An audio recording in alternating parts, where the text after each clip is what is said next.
Hi viewers, இன்றைக்கி நம்ம என்ன பார்க்க போகிறோம் அப்படின்னா ரசம் எப்படி ஈஸியாக வைக்க போகிறதுன்னு பார்க்குறோம். அதை பார்க்குறதுக்கு முன்னாடி என்னோடய சேனலை சப்ஸ்கிரைப் பண்ணாதவங்க சப்ஸ்கிரைப் பண்ணிக்கோங்க.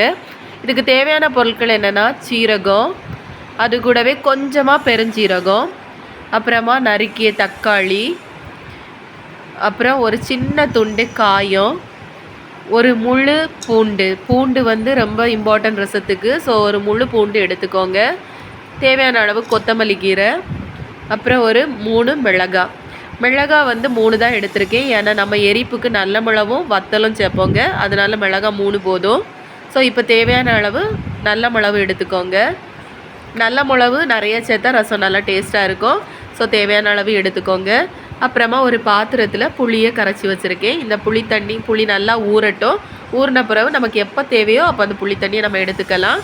இப்போ நான் என்ன செய்ய போகிறேன்னா, ரசம் தயாரிக்க முன்னாடி தேவையான இன்க்ரீடியன்ஸ் எல்லாத்தையுமே நான் மிக்சியில் கிரைண்ட் பண்ணி எடுத்துக்கிட்டேன். ஸோ இப்போது அது என்ன மெத்தடில் நம்ம அரைக்கிறோம் அப்படின்னா, திருன்னு அரைக்கணும், தண்ணி சேர்க்கக்கூடாது. ஜஸ்ட் ஒரு 2 வாட்டி மிக்சியை திருக்கிட்டு எடுத்துக்கோங்க. இப்போ தேவையான அளவு வத்தல், மஞ்சள் பொடி இதெல்லாம் நம்ம பக்கத்தில் எடுத்து வச்சுருப்போம். ஸோ நான் எல்லா இன்க்ரீடியன்ஸையும் உங்களுக்கு காமிச்சேன். இப்போ நான் என்ன பண்ண போகிறேன்னா, தேவையானது எல்லாத்தையுமே பக்கத்தில் எடுத்து வச்சுருக்கேன். ஸோ அடுத்து நான் கேஸ் ஆன் பண்ணி வாணலியை வைக்கிறேன். தேவையான அளவு எண்ணெயை ஊற்றிக்கிட்டு எண்ணெய் சூடாகிறதுக்காண்டி வெயிட் பண்ணுவோம். சூடான பிறகு நம்ம என்ன பண்ண போகிறோம் அப்படின்னா, கொஞ்சோண்டு கடுகு எடுத்து போடணும். வீட்டில் முழு வத்தல் இருந்தால் கூட தாளிக்கிறதுக்கு அதை போட்டாலும் நல்லாயிருக்கும். ஸோ என்கிட்ட முழு வத்தல் இன்றைக்கி இல்லை. ஸோ நான் என்ன பண்ணுறேன்னா, கடுகு மட்டும் போடுறேன்.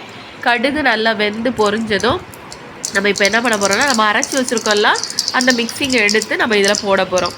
ஸோ அதை போட்டுட்டு நல்லா வதக்கணும். வதக்கும் போது கவனிக்க வேண்டியது, ஃப்ளேமை சிம்மில் வச்சுக்கோங்க. ஏன்னா இது கரிஞ்சிடக்கூடாது. கரிஞ்சிட்டு அப்படின்னா நமக்கு ரசம் வந்து நல்லா இருக்காது, ஒரு ஸ்மெல் கொடுக்கும். ஸோ இப்போ நல்லா வதக்கிட்டு நம்ம நறுக்கி வச்சுருக்கோம்ல தக்காளி, அதையும் எடுத்து போட்டு நல்லா வதக்கிக்கோங்க. இது கொஞ்சம் வதங்கினதும் நம்ம வச்சுருக்க புளி தண்ணியை எடுத்து அதில் ஊற்றணும். இது எதுக்கு அப்படின்னா, கொஞ்சமாக அந்த மிளகும் இந்த தக்காளியும் வந்து அப்படின்னு சொன்னால் தக்காளி ரசம் கூட நல்லா இருக்கும். ஸோ நம்ம வேவதுறதுக்காண்டி இதை வைப்போம். இப்போ நான் என்ன பண்ணுறேன்னா, நம்ம எடுத்து வச்சுருந்தெல்லா காயம், அந்த காயத்தை நான் இது கூட ஆட் பண்ண போகிறேன். அது கூடயே கொஞ்சமாக வத்தல், கொஞ்சமாக மஞ்சள், இவ்வளோத்தையும் நான் ஆட் பண்ணிக்க போகிறேன். நல்லா பார்த்துக்கோங்க, நான் உப்பு ஆட் பண்ணலை, இது ரொம்ப முக்கியம். ஸோ இதை நல்லா வெந்ததும் நல்லா மசிஞ்சு நமக்கு இந்த மாதிரி கிடைக்கும். அந்த டைமிங்கில் நீங்கள் புளியை நல்லா கரைச்சி அந்த புளி தண்ணியை எடுத்துக்கோங்க. இதை என்ன பண்ணோம் அப்படின்னா, மிக்சியில் நம்ம ஏற்கனவே அரைச்சிருப்போம்ல, அதில் கொஞ்சம் அந்த இன்க்ரீடியன்ஸ் வந்து ஒட்டி இருக்கும். ஸோ அது கூடயே இந்த புளி தண்ணியை ஊற்றிக்கிட்டு தேவையான அளவு தண்ணி எடுத்துக்கோங்க.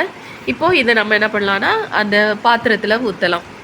ஸோ பாத்திரத்தில் ஊற்றிக்கிட்டு உடனே நீங்கள் வந்து ஆஃப் பண்ணக்கூடாது, கொதிக்கிறது வரைக்கும் வெயிட் பண்ணக்கூடாது. என்ன பண்ணோம் அப்படின்னா, இதில் கொஞ்ச நேரம் நம்ம வெயிட் பண்ணோம் அப்படின்னா, இது நல்லா கொதிக்கிறதுக்கு முன்னாடி நல்லா நுர கூடி வரும். இப்போ பார்த்தீங்கன்னா தெரியும், ஃபஸ்ட்டு இந்த மாதிரி இருக்கும். அடுத்தது என்ன ஆகுது, கொதிக்க ஸ்டார்ட் ஆகும்போது இந்த மாதிரி நுர வரும். அந்த டைமில் தேவையான அளவு கொத்தமல்லி கீரையை நீங்கள் இதுக்கு மேலே தூவி விட்டுக்கோங்க. கொதிக்க விட்டுறாதுங்க, கொதிச்சுன்னா ரசம் நல்லா இருக்காது. ஸோ கொதிக்கிறதுக்கு முன்னாடி நுர வரும்போது இந்த கொத்தமல்லி கீரையை தூவி விட்டுக்கோங்க. தூவி விட்டுட்டு நம்ம என்ன பண்ணிக்கலாம் அப்படின்னா, கேஸை ஆஃப் பண்ணிக்கோங்க. இப்போ கேஸை ஆஃப் பண்ண பிறகு தான் நம்ம என்ன பண்ண போகிறோன்னா, தேவையான அளவு உப்பு சேர்க்கணும். இது ரொம்ப முக்கியங்க. ரசத்துக்கு ஃபஸ்ட்டே உப்பு சேர்த்திங்க அப்படின்னா ரசம் நல்லா இருக்காது. ஸோ எல்லாம் முடிஞ்ச பிறகு உப்பு சேர்த்து உடிங்க. இப்போ நம்மளோட ரசம் ரெடி.